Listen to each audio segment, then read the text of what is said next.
الحمد للہ رب العالمین والصلاة والسلام علی خاتم النبیین اما بعد فاعوذ باللہ من الشیطان الرجیم بسم اللہ الرحمن الرحیم الصلاة والسلام علیک یا رسول اللہ وعلی آلک واصحابک یا حبیب اللہ الصلاة والسلام علیک یا نبی اللہ وعلی آلک واصحابک یا نور اللہ۔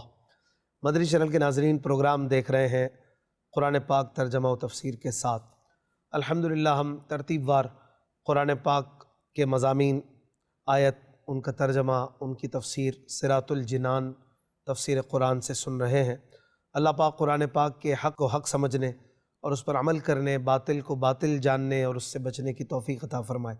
نبی مکرم شفیع معظم صلی اللہ علیہ وآلہ وسلم کا فرمان عالی شان ہے، تم اپنی مجلسوں کو مجھ پر درود پڑھ کر آراستہ کرو کہ تمہارا درود پڑھنا کل قیامت کے دن تمہارے لیے نور ہوگا۔ صلو علی الحبیب صلی اللہ علی محمد صلی اللہ علیہ وآلہ وسلم۔ ناظرین کرام، سورہ اعراف آیت نمبر 201 تک پچھلے درس میں ہم نے سن لیا تھا۔ آج سورہ اعراف کی آیت نمبر 202 سے اپنے درس کا آغاز کریں گے، اور آج کے درس میں سورہ اعراف جو کہ 9ویں پارے میں ہے اور بڑی طویل صورت ہے، 8ویں پارے سے شروع ہوئی تھی، ایک صورت 1.25 پارے پر مشتمل ہے، اور یہ آج انشاءاللہ مکمل کی جائے گی۔ اعوذ باللہ من الشیطان الرجیم، بسم اللہ الرحمن الرحیم۔ وَإِخْوَانُهُمْ يَمُدُّونَهُمْ فِي الْغَيِّ ثُمَّ لَا يُقْصِرُونَ۔ آسان ترجمہ قرآن کنز العرفان۔ اور وہ جو شیطانوں کے بھائی ہیں، شیطان انہیں گمراہی میں کھینچتے ہیں، پھر وہ کمی نہیں کرتے۔ ناظرین کرام، ارشاد فرمایا کہ شیطانوں کے بھائی یعنی مشرکوں کو شیطان گمراہی میں کھینچتے ہیں، یہاں تک کہ وہ گمراہی پر پکے ہو جاتے ہیں، پھر وہ نہ تو گمراہی سے رکتے ہیں اور نہ گمراہی کو چھوڑتے ہیں۔ گمراہی یعنی غلط راستہ، غلط طریقہ اور غلط روش کو وہ نہیں چھوڑتے۔ اس سے متقی مسلمان اور کافر کا حال واضح ہوا کہ مسلمان کو جب شیطان کی طرف سے کوئی خیال آتا ہے تو وہ اللہ پاک کا حکم یاد کرتا ہے اور پہچان جاتا ہے کہ یہ شیطان کا وار ہے، پھر وہ اس سے رک جاتا ہے، توبہ استغفار کرتا ہے۔ جبکہ کافر اپنی گمراہی میں پختہ ہوتا چلا جاتا ہے، نہ وہ اللہ پاک کا حکم یاد کرتا ہے اور نہ وہ اپنی گمراہی سے رجوع کرتا ہے۔ اگلی آیت میں ارشاد فرمایا گیا، وَإِذَا لَمْ تَأْتِهِمْ بِآيَةٍ قَالُوا لَوْلَا اجْتَبَيْتَهَا قُلْ إِنَّمَا أَتَّبِعُ مَا يُوحَىٰ إِلَيَّ مِن رَّبِّي هَذَا بَصَائِرُ مِن رَّبِّكُمْ وَهُدًى وَرَحْمَةٌ لِقَوْمٍ يُؤْمِنُونَ وَإِذَا قُرِئَ الْقُرْآنُ فَاسْتَمِعُوا لَهُ وَأَنصِتُوا لَعَلَّكُمْ تُرْحَمُونَ۔ آسان ترجمہ قرآن کنز العرفان۔ اور اے حبیب، جب تم ان کے پاس نشانی نہیں لاتے تو کہتے ہیں کہ تم نے خود ہی کیوں نہ بنا لی۔ تم فرماؤ، میں تو اسی کی پیروی کرتا ہوں جو میری طرف، میرے رب کی طرف سے وحی بھیجی جاتی ہے۔ یہ تمہارے رب کی طرف سے آنکھیں کھول دینے والے دلائل ہیں اور مسلمانوں کے لیے ہدایت اور رحمت ہے۔ اور جب قرآن پڑھا جائے تو اسے غور سے سنو اور خاموش رہو تاکہ تم پر رحم کیا جائے۔ ناظرین کرام، یہاں پر 2 آیتیں ہم نے پڑھی ہیں۔ پہلی آیت میں اللہ پاک نے قرآن مجید کی عظمت بیان فرمائی کہ قرآن پاک کی آیات تمہارے رب کی طرف سے آنکھیں کھول دینے والے دلائل ہیں اور ایمان لانے والے لوگوں کے لیے ہدایت اور رحمت ہے۔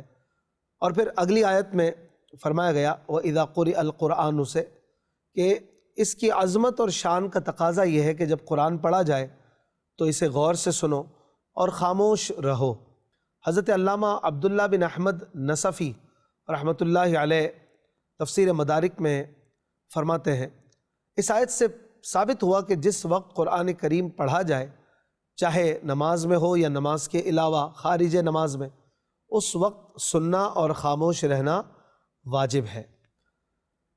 یاد رہے کہ اس آیت مبارکہ کے بارے میں مفسرین کے مختلف اقوال ہیں۔ ایک قول یہ ہے کہ اس آیت میں خطبے کو بغور سننے اور خاموش رہنے کا حکم ہے۔ ایک قول یہ ہے کہ اس آیت سے نماز اور خطبہ دونوں کو بغیر سننے اور خاموش رہنے کا وجوب ثابت ہوتا ہے۔ جمہور صحابہ اکرام رضی اللہ عنہم اس بات کے قائل ہیں کہ یہ آیت مقتدی کے سننے اور امام کے پیچھے خاموش رہنے کے باب میں زبردست دلیل ہے، اور یہی ان کا موقف ہے کہ امام کے پیچھے تلاوت نہیں کی جائے گی۔ اور اس آیت مبارکہ سے امام کے پیچھے قرآن پاک پڑھنے کی ممانعت ثابت ہوتی ہے، اور احادیث مبارکہ میں بھی یہ حکم ارشاد فرمایا گیا کہ امام کے پیچھے مقتدی قرات نہ کرے۔ حضرت بشیر بن جابر رضی اللہ عنہ فرماتے ہیں کہ حضرت عبداللہ ابن مسعود رضی اللہ عنہ نے نماز پڑھائی تو آپ نے کچھ لوگوں کو سنا کہ وہ نماز میں امام کے ساتھ قرات کر رہے ہیں۔ جب نماز سے فارغ ہوئے تو فرمایا، کیا ابھی تمہارے لیے وہ وقت نہیں آیا کہ تم اس آیت کے معنی سمجھو؟ اور وہ آیت مبارکہ جو ابھی ہم نے سنی، وَإِذَا قُرِئَ الْقُرْآنُ فَاسْتَمِعُوا لَهُ وَأَنصِتُوا، جب قرآن پڑھا جائے تو خاموشی اختیار کرو اور غور سے سنو۔ اسی طرح حضرت ابو موسیٰ اشعری رضی اللہ عنہ سے روایت ہے، نبی اکرم صلی اللہ علیہ وآلہ وسلم نے ارشاد فرمایا، جب تم نماز پڑھنے لگو تو اپنی صفوں کو درست کر لو، پھر تم میں سے کوئی ایک امامت کروائے، پس جب وہ تکبیر کہے تو تم تکبیر کہو۔ اور ایک روایت میں اتنا زائد ہے کہ جب وہ قرات کرے تو تم خاموش رہو۔ حضرت ابو ہریرہ رضی اللہ عنہ فرماتے ہیں، نبی کریم صلی اللہ علیہ وآلہ وسلم نے ارشاد فرمایا، امام اسی لیے ہوتا ہے کہ اس کی اقتداء کی جائے، پس جب وہ تکبیر کہے تو تم تکبیر کہو، اور جب وہ قرات کرے تو خاموش رہو۔ حضرت جابر بن عبداللہ رضی اللہ عنہ فرماتے ہیں، جس نے ایک رکعت بھی بغیر سورہ فاتحہ کے پڑھی اس کی نماز نہ ہوئی مگر یہ کہ امام کے پیچھے ہو، یعنی اگر امام کے پیچھے ہو تو نماز ہو جائے گی کہ امام کی فاتحہ مقتدی کی بھی ہوتی ہے۔ یہاں ایک اور مسئلہ بھی یاد رکھیں کہ بعض لوگ ختم شریف میں مل کر زور سے تلاوت کرتے ہیں، سویم میں چہلم میں جب قرآن پاک کے ختم کیے جاتے ہیں تو مل کر تلاوت کرتے ہیں، تو اس میں بھی یاد رہے کہ بلند آواز سے کرنا کہ ایک دوسرے کی آوازیں کان میں آ رہی ہوں، اس طرح سے قرات اور تلاوت کرنا ممنوع ہے کہ جب آپ مل کر اس طرح ختم شریف میں بیٹھے ہوں تو پھر آہستہ تلاوت کریں کہ ہر کسی کو صرف اپنی آواز آئے، سب کی آوازیں بلند نہ ہوں۔ اگر آوازیں بلند ہوں گی تو پھر سننا لازم ہو جائے گا، اور جب سننا لازم ہوگا تو پھر آپ پڑھیں گے کیسے؟ تو یا تو پھر ایک بندہ پڑھے اور سب سنیں، یا سب لوگ اس طرح تلاوت کریں کہ کسی کو کسی کی آواز نہ آئے بلکہ آہستہ سے تلاوت کی جائے۔ اگلی آیت میں اللہ پاک ارشاد فرماتا ہے، وَاذْكُرْ رَبَّكَ فِي نَفْسِكَ تَضَرُّعًا وَخِيفَةً وَدُونَ الْجَهْرِ مِنَ الْقَوْلِ بِالْغُدُوِّ وَالْآصَالِ وَلَا تَكُن مِّنَ الْغَافِلِينَ۔ آسان ترجمہ قرآن کنز العرفان۔ اور اپنے رب کو اپنے دل میں یاد کرو، گڑ گڑاتے ہوئے اور ڈرتے ہوئے، اور بلندی سے کچھ کم آواز میں، صبح و شام اور غافلوں میں سے نہ ہونا۔ ناظرین کرام، اس آیت میں خطاب رسول اکرم صلی اللہ علیہ وآلہ وسلم سے ہے، اور اس خطاب میں امت مصطفیٰ بھی داخل ہے کہ یہ حکم تمام مکلفین کو عام ہے۔ حضرت عبداللہ ابن عباس رضی اللہ عنہما سے روایت ہے کہ اس آیت میں ذکر سے مراد نماز میں قرات کرنا ہے۔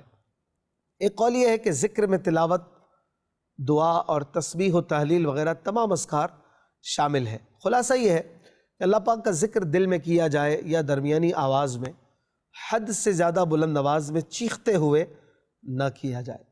اسی طرح اللہ پاک کا ذکر عاجزی اور خوف کے ساتھ ہو، ذکر اللہ صبح و شام ہو، بلند آواز سے اور آہستہ آواز سے ذکر کرنا، دونوں کے بارے میں احادیث موجود ہیں۔ اگر ذکر کرنے والے کو ریاکاری کا اندیشہ ہو یا نمازیوں اور آرام کرنے والوں کو تکلیف پہنچنے کا اندیشہ ہو تو آہستہ ذکر کیا جائے، ورنہ بلند آواز سے ذکر کرنے میں حرج نہیں۔ پھر اس آیت میں یہ بھی فرمایا گیا کہ صبح و شام ذکر کرو، تو ان دونوں اوقات میں اللہ پاک کا ذکر کرنا افضل ہے۔ اس کی ایک وجہ یہ ہے کہ صبح کے وقت انسان نیند سے اٹھتا ہے تو اس وقت ذکر کرنے سے اس کے نامہ اعمال میں سب سے پہلے اللہ پاک کا ذکر کرنا لکھا جائے گا، اور شام کے وقت انسان سوتا ہے اور نیند ایک طرح کی موت ہے، لہٰذا اس وقت بھی ذکر کرنا مناسب ہے کہ ممکن ہے سوتے میں ہی انتقال ہو جائے۔ اگر ایسا ہوا تو قیامت کے دن اللہ پاک کا ذکر کرتا ہوا اٹھے گا۔ دوسری وجہ یہ ہے کہ طلوع فجر کے بعد طلوع آفتاب تک، اور اسی طرح نماز عصر کے بعد غروب تک نفل نماز ممنوع ہے، اس لیے ان اوقات میں ذکر کرنا یہ مستحب ہے تاکہ بندے کے تمام اوقات قربت اور اللہ پاک کی اطاعت میں مشغول رہے۔ اگلی آیت میں اللہ پاک ارشاد فرماتا ہے ان الذین عند ربک لا یستکبرون عن عبادته ویسبحونہ ولہ یسجدون۔ آسان ترجمہ قرآن کنز العرفان۔ بے شک وہ جو تیرے رب کے پاس ہیں وہ اس کی عبادت سے تکبر نہیں کرتے اور اس کی پاکی بیان کرتے ہیں اور اسی کو سجدہ کرتے ہیں۔ ناظرین کرام، اس آیت کا مطلب یہ ہے کہ جب فرشتے اپنے بے انتہا شرف، پاک اور معصوم ہونے، شہوت اور غضب سے بری ہونے، کینہ اور حسد سے منزہ ہونے کے باوجود ہمیشہ اللہ پاک کی عبادت کرتے ہیں اور خشوع و خضوع کے ساتھ سجدہ ریز ہوتے ہیں، تو انسان جو کہ جسمانی ظلمتوں، بشری کثافتوں اور شہوت و غضب کی آماج گاہ ہے، وہ اس بات کا زیادہ حقدار ہے کہ اللہ پاک کی عبادت بھی زیادہ کرے۔ یہ آیت جو ابھی آپ نے سنی، یہ آیات سجدہ میں سب سے پہلی قرآن شریف کی آیت ہے، اور اس آیت کو سننے والے یا پڑھنے والے پر سجدہ تلاوت لازم ہو جاتا ہے۔ اس مناسبت سے سجدہ تلاوت کے کچھ احکام بھی سن لیجئے کہ آیت سجدہ پڑھنے یا سننے سے سجدہ واجب ہو جاتا ہے۔ پڑھنے میں یہ شرط ہے کہ اتنی آواز ہو کہ اگر کوئی عذر نہ ہو تو خود سن سکے۔ سننے والے کے لیے ضروری نہیں کہ بالقصد یعنی جان بوجھ کر سنی ہو، بلکہ بلا ارادہ بھی سننے میں آ گئی، کوئی پڑھ رہا تھا آپ نے سن لی تو سجدہ واجب ہو جائے گا۔ سجدہ واجب ہونے کے لیے ایک قول کے مطابق پوری آیت پڑھنا ضروری ہے، اور ایک قول کے مطابق پوری آیت پڑھنا ضروری نہیں، بلکہ وہ لفظ جس میں سجدے کا مادہ پایا جاتا ہے اس کے ساتھ پہلے یا بعد کا کوئی لفظ ملا کر پڑھا تو بھی سجدہ کرنا ہوگا۔ اگر اتنی آواز سے آیت پڑھی کہ سن سکتا تھا مگر شور و غل یا بہرے ہونے کی وجہ سے نہ سنی تو بھی سجدہ واجب ہو گیا، اور اگر محض ہونٹ ہلے آواز پیدا نہ ہوئی تو سجدہ واجب نہ ہوا۔ فارسی یا کسی اور زبان میں آیت کا ترجمہ پڑھا تو پڑھنے والے اور سننے والے پر سجدہ واجب ہو گیا۔ سجدہ تلاوت کی فضیلت کے بارے میں حضرت ابو ہریرہ رضی اللہ عنہ سے روایت ہے کہ حضور اقدس صلی اللہ علیہ وآلہ وسلم نے فرمایا، جب آدمی آیت سجدہ پڑھ کر سجدہ کرتا ہے تو شیطان ہٹ جاتا ہے اور رو کر کہتا ہے، ہائے میری بربادی۔ ابن آدم کو سجدے کا حکم ہوا تو اس نے سجدہ کیا، اس کے لیے جنت ہے، اور مجھے سجدے کا حکم دیا گیا تو میں نے انکار کیا، میرے لیے دوزخ ہے۔ سجدہ تلاوت کا مسنون طریقہ، سنت طریقہ یہ ہے کہ کھڑا ہو کر اللہ اکبر کہتا ہوا سجدے میں جائے اور کم سے کم 3 بار سبحان ربی الاعلیٰ کہے، پھر اللہ اکبر کہتا ہوا کھڑا ہو جائے۔ شروع کرتے ہوئے اور بعد میں دونوں بار اللہ اکبر کہنا سنت ہے، اور کھڑے ہو کر سجدے میں جانا اور سجدے کے بعد کھڑا ہونا، یہ دونوں بار کھڑا ہونا یہ مستحب ہے۔ یاد رہے کہ سجدہ تلاوت کے لیے اللہ اکبر کہتے وقت نہ ہاتھ اٹھانا ہے اور نہ اس میں تشہد ہے نہ سلام۔ اسی طرح مزید سجدہ تلاوت کے حوالے سے مسائل جاننے کے لیے بہار شریعت کا چوتھا حصہ آپ مطالعہ فرما سکتے ہیں۔ اس کے بعد سورہ انفال شروع ہوتی ہے۔ سورہ انفال صحیح قول کے مطابق مدنی ہے، اور ایک قول یہ ہے کہ یہ سورت ان 7 آیتوں کے علاوہ مدنی ہے جو مکہ مکرمہ میں نازل ہوئیں، اور وہ آیت نمبر 30 وَإِذْ يَمْكُرُ بِكَ الَّذِينَ سے آگے 7 آیتیں جو ہیں وہ مکی ہیں، اس کے علاوہ پوری سورت مدنی ہے۔ اس سورت میں 10 رکوع اور 75 آیتیں ہیں۔ انفال یہ نفل کی جمع ہے اور اس کا معنی ہے غنیمت کا مال۔ اس سورت کی پہلی آیت میں انفال یعنی مال غنیمت کے احکام کے بارے میں مسلمانوں کے سوال اور انہیں دیے جانے والے جواب کا ذکر ہے۔ اس مناسبت سے اس سورت کا نام سورہ انفال رکھا گیا۔ اس سورت کا مرکزی مضمون یہ ہے کہ اس میں مال غنیمت کے احکام، غزوہ بدر کا تفصیلی واقعہ، اس کی حکمتیں بیان کی گئیں اور مسلمانوں کو جنگ کے اصول سکھائے گئے۔ اس کے علاوہ اس سورت کے مضامین میں اللہ پاک اور اس کے حبیب صلی اللہ علیہ وآلہ وسلم کی اطاعت کا حکم دیا گیا، خوف خدا کی فضیلت بیان کی گئی، مکہ مکرمہ سے ہجرت کے وقت تاجدار رسالت صلی اللہ علیہ وآلہ وسلم کے خلاف کفار کی سازش اور اللہ پاک کا اپنے حبیب صلی اللہ علیہ وآلہ وسلم کو کفار کی سازش سے محفوظ رکھنے کا بیان فرمایا گیا۔ ہر چیز میں ضروری اسباب اختیار کرنے کے بعد اللہ پاک پر توکل کرنے کا حکم دیا گیا۔ مسلمانوں کو کفار کے ساتھ کیے ہوئے معاہدے پورے کرنے اور معاہدہ توڑنے پر ان کے ساتھ سختی کرنے کا حکم دیا گیا۔ سورہ انفال کی اپنے سے پچھلی سورت اعراف کے ساتھ مناسبت یہ ہے کہ سورہ اعراف میں مشہور رسولوں کے اپنی قوموں کے ساتھ حالات بیان کیے گئے تھے، اور سورہ انفال میں سید المرسلین صلی اللہ علیہ وآلہ وسلم کے اپنی قوم کے ساتھ حالات بیان کیے گئے ہیں۔ آئیے اب سورہ مبارکہ کا آغاز کرتے ہیں۔ اعوذ باللہ من الشیطان الرجیم، بسم اللہ الرحمن الرحیم۔ یسألونک عن الانفال قل الانفال للہ والرسول فاتقوا اللہ واصلحوا ذات بینکم وَأَطِيعُوا اللَّهَ وَرَسُولَهُ إِن كُنتُم مُؤْمِنِينَ۔ آسان ترجمہ قرآن کنز العرفان۔ اے محبوب، تم سے اموال غنیمت کے بارے میں پوچھتے ہیں، تم فرماؤ غنیمت کے مالوں کے مالک اللہ اور رسول ہیں، تو اللہ سے ڈرتے رہو اور آپس میں صلح و صفائی رکھو اور اللہ اور اس کے رسول کا حکم مانو اگر تم مومن ہو۔ ناظرین اکرام، انفال نفل کی جمع ہے اور اس سے مراد مال غنیمت ہے۔ نفل کو غنیمت اس لیے کہتے ہیں کہ یہ بھی محض اللہ پاک کا فضل اور اس کی عطا ہے۔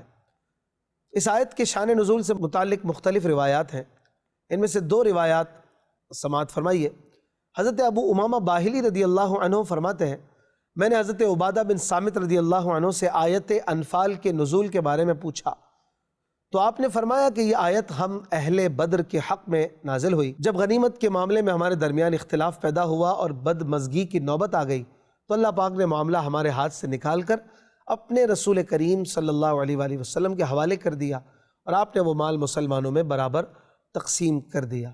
حضرت عبداللہ ابن عباس رضی اللہ عنہما سے روایت ہے کہ سرکار کائنات صلی اللہ علیہ وآلہ وسلم نے غزوہ بدر کے دن ارشاد فرمایا، جو تم میں سے یہ کام کر دکھائے اسے مال غنیمت میں سے یہ انعام ملے گا۔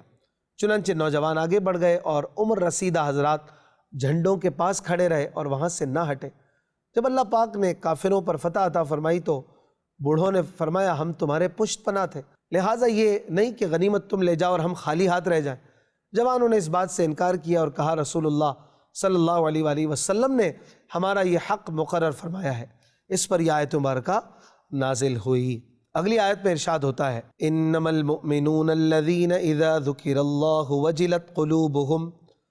وجلت قلوبهم وإذا تليت عليهم آياته زادتهم ایمانا وعلى ربهم يتوکلون۔ آسان ترجمہ قرآن کنز العرفان۔ ایمان والے وہی ہیں کہ جب اللہ کو یاد کیا جائے تو ان کے دل ڈر جاتے ہیں، اور جب ان پر اس کی آیات کی تلاوت کی جاتی ہے تو ان کے ایمان میں اضافہ ہو جاتا ہے اور وہ اپنے رب پر ہی بھروسہ کرتے ہیں۔ ناظرین اکرام، اس سے پچھلی آیت میں اللہ پاک نے ایمان کی شرط کے ساتھ اپنی اور اپنے حبیب صلی اللہ علیہ وآلہ وسلم کی اطاعت کا حکم دیا، کیونکہ کامل ایمان کامل اطاعت کو لازم ہے، یہ دونوں ایک ساتھ ہوں گے۔ جبکہ اس آیت میں اللہ پاک نے کامل ایمان والوں کے 3 اوصاف، ان کی 3 نشانیاں بیان فرمائیں۔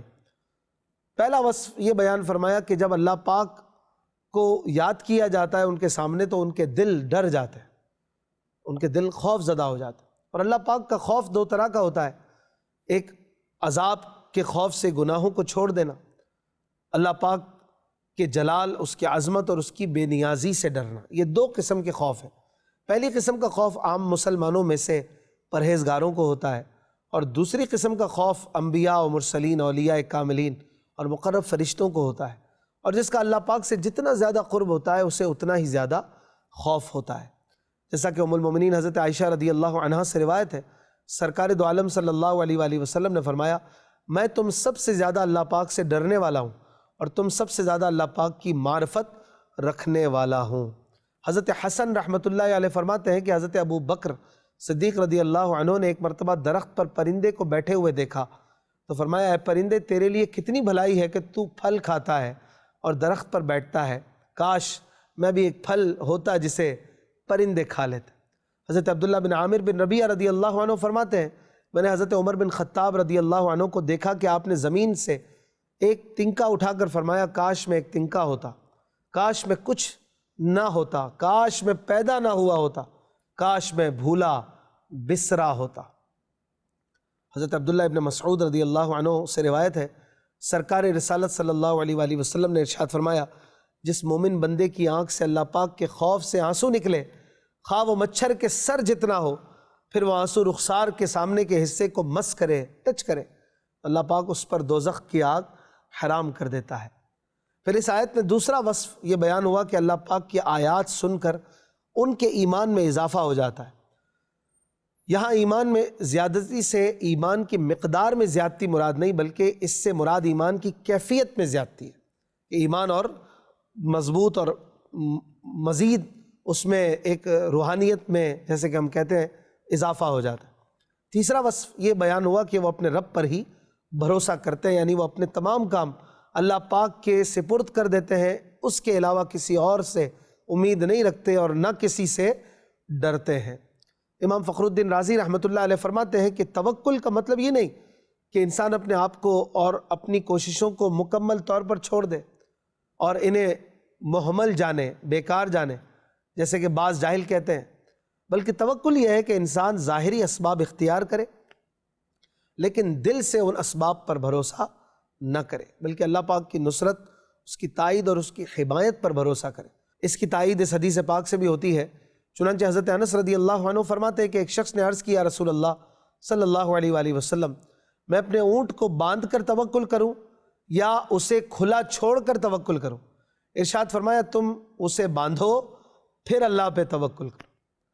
توکل کی فضیلت کے بارے میں حضرت عبداللہ ابن عباس رضی اللہ عنہما سے روایت ہے، رسول اللہ صلی اللہ علیہ وآلہ وسلم نے ارشاد فرمایا، میری امت میں سے 70,000 بغیر حساب کے جنت میں جائیں گے، اور یہ وہ لوگ ہوں گے جو منتر جنتر نہیں کرتے، فال کے لیے چڑیاں نہیں اڑاتے اور اپنے رب عز و جل پر بھروسہ کرتے ہیں۔ اللہ پاک سے دعا ہے قرآن سمجھنے اور اس پر عمل کرنے کی توفیق عطا فرمائے۔